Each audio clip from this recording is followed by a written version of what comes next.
Thank you for tuning into this video. My name is Gia. I just wanted to check in with you guys to see how you guys are doing in your ascension process or your awakening process or your just inward journey in general. Because I've been hearing from a lot of people that they are going through some changes. Some are changes that they've been waiting for, some are unexpected changes. Some of you guys are leaving your jobs or taking on a completely new direction in your life, whatever it might be. Some of you have lost your loved ones or just generally feeling very chaotic or rather unstable emotionally. And also overall, there are a lot of things that's going on in our world in general. I think these things can cause a lot of disruption or distraction, the sense of chaos within our own journey as well, because we're constantly affected by one another and we affect one another energetically. What I've learned in my journey is that whatever it is that I see, that I perceive as chaotic or unstable or just disorganized or out of control, I've learned that that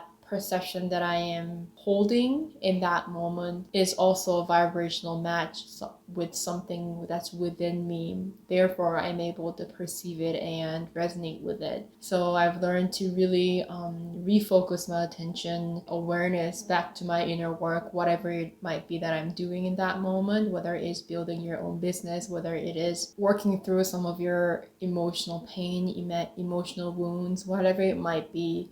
Just refocusing our intention to ourselves so that we can feel a sense of awareness or growth within this process of shifts that's going on in our world around us. And one of the things that I've really paid attention in terms of my own inward journey is to pay attention to any kind of triggers that I notice within myself affected by the world around me.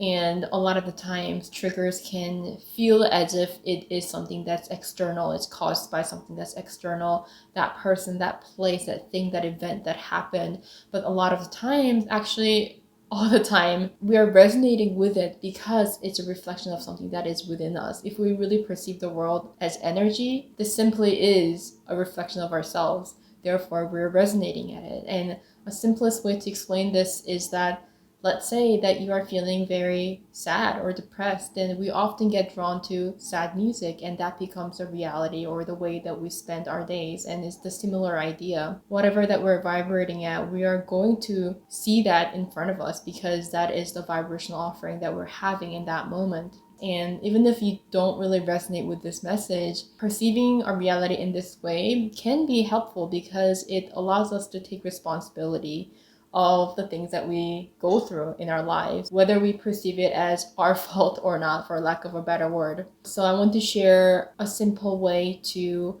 pay attention to our triggers. I like to call it the triggering moment, really exploring this triggering moment before we get into that old pattern of reacting, whether it's reacting inwards or reacting to ourselves internally. So for example, let's say you come across someone in your life that is yelling at another person and saying very hurtful things to the other person. And if we feel triggered by witnessing this situation, it's very important to examine what goes on with us internally, whether it is bodily sensations, whether it is our belief systems that kind of play out like our interpretations of the situation that we're looking at. So ask yourself, why am I being triggered? Right? What are some bodily sensations that I'm experiencing right now? Sometimes when I feel triggered and I feel very upset or angry, I feel tightness within my heart area, or I might feel tension in my body. And you can even ask yourself, okay, this sensation feels kind of familiar. When have I experienced this before in the past? And is there any connection between what I'm feeling right now, looking at the situation in front of me, and what I have felt similarly in the past, perhaps what I dealt with my family or the way I was treated when I was younger from my friends or my parents, right?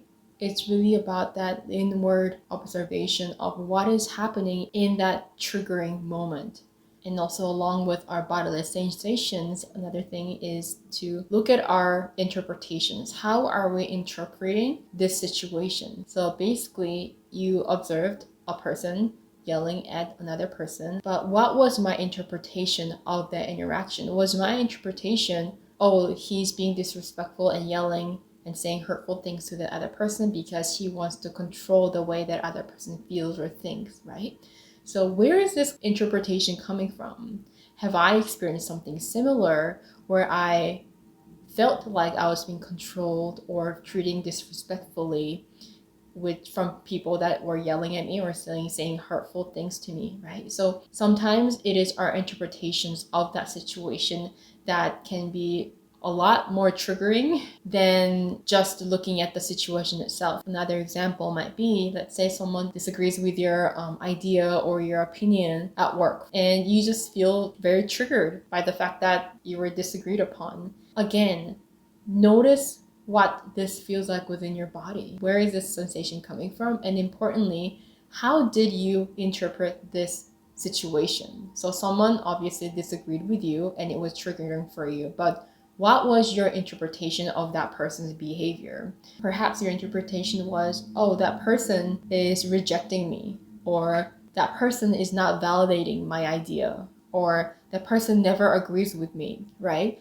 So interpretations, again, are based on our belief system. And ask yourself, where is this belief system or where is this interpretation pattern coming from? When was the earliest time that I remember where I felt attacked when I was disagreed upon? Did someone in my family when I was young just get really reactive towards me when I disagree with that person? And is that somewhere within my memory that I'm recreating this experience? Have I ever disagreed with someone when I was young and that person was very reactive towards me and I felt attacked and I'm recreating this situation, this belief system in my current life?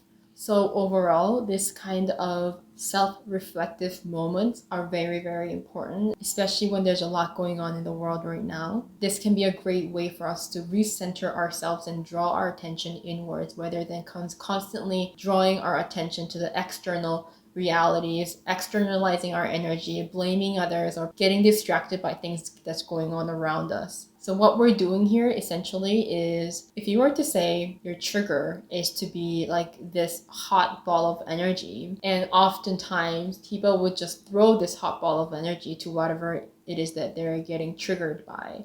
So it could be that someone that said something that was triggering and us completely reacting right away and throwing that hot energy ball.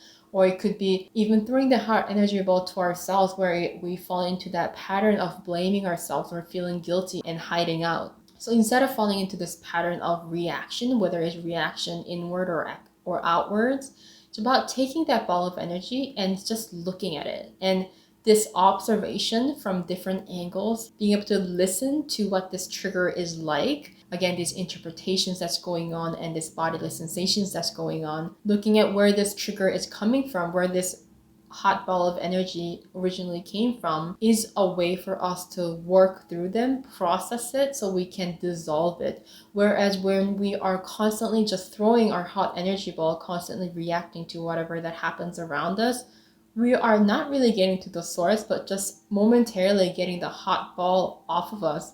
But then it regenerates whenever the environment comes to us, where it vibrates on the same level, same vibration as our trigger.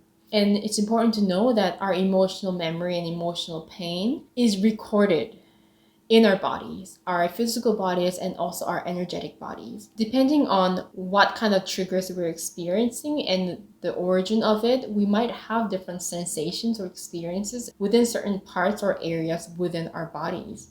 And this kind of self-reflective moments that we are able to allow ourselves to have, it's an opportunity for us to shift our vibration, to expand our consciousness. And this is essentially what ascension process is, because this is how we learn to let go of the old belief systems, old programs, and embody new ones and expand ourselves. Thank you for tuning into this video. If you have any questions or you want to share your experience, feel free to leave any comments below, and I'll see you next time.